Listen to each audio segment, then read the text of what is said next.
বন্ধু, তুমি যদি সিটেটের প্রার্থী হয়ে থাকো অবশ্যই ভিডিওটা শেষ পর্যন্ত দেখো। তোমাদের সিটেট অ্যাডমিট কার্ড চলে এসেছে, কিভাবে তুমি তোমার অ্যাডমিট কার্ড ডাউনলোড করবে সেটি আমি তোমাদেরকে এই ভিডিওর মাধ্যমে বলে দেবো। ওকে, তো ভিডিওটা অবশ্যই শেষ পর্যন্ত দেখো।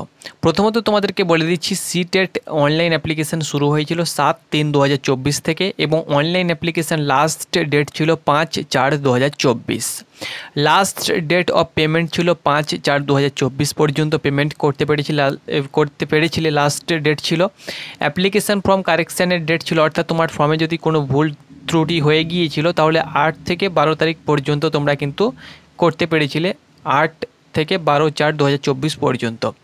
সিটেট এক্সাম সিটি স্লিপ তোমাদের চলে এসেছিলো 24/6/2024-এ, অর্থাৎ কোথায় তোমার এক্সাম সিটি সেটা কিন্তু তোমরা জানতে পেরেছ 24/6/2024 তারিখে।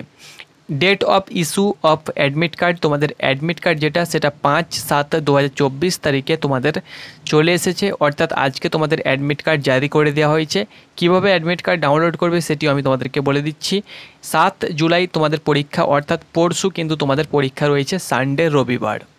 ওকে, তো অ্যাডমিট কার্ড ডাউনলোড করার জন্য তোমরা গুগল বা ক্রমে গিয়ে সার্চ করবে CTET.nic.in। এটি সার্চ করলেই তোমাদের এরকম পেজ খুলে চলে আসবে। এখানে তোমাদের লেটেস্ট নিউজে তোমরা দেখতে পাচ্ছ তোমাদের download admit card CTET July 2024, এখানে তোমরা নোটিশ দেখতে পেয়ে যাবে, যেটি তোমাদের আজকেই এই নোটিশটি বা এই লিঙ্কটি অ্যাক্টিভ করেছে। তো যখনই তোমরা ক্লিক করবে তার উপরে আরও একটি পেজ খুলে চলে আসবে। এখানে দেখতে পাচ্ছ তোমাদের বলা হয়েছে download admit card CTET July 2024। এখানে পাবলিশড ডেট দেখতে পাচ্ছ 5 আজকে, অর্থাৎ 5 জুলাই আজকেই তোমাদের পাবলিশ করা হয়েছে। এখানে ডাউনলোড অ্যাডমিট কার্ড অপশানে তোমরা যখনই ক্লিক করবে তোমাদের কাছে নতুন পেজ খুলে চলে আসবে। তো অন স্ক্রিন দেখতে পাচ্ছ এইরকম পেজ খুলে চলে আসবে। এখন তোমাদের সার্ভার প্রবলেম চলছে সেহেতু আমি তোমাদেরকে লাইভ দেখাতে পারলাম না।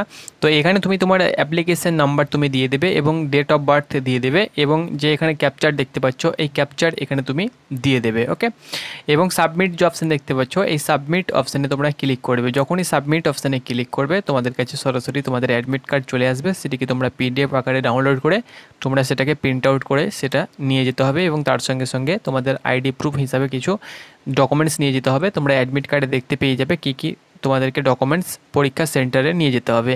তো আশা করি তোমাদেরকে বোঝাতে পেরেছি। তুমি যদি সেন্ট্রাল টেটের প্রার্থী হয়ে থাকো, সেন্ট্রাল টিচার এলিজিবিলিটি টেস্ট অর্থাৎ CTET-এর প্রার্থী হয়ে থাকো, তাহলে অ্যাডমিট কার্ড চলে এসেছে, তুমি অ্যাডমিট কার্ড ডাউনলোড করে নাও।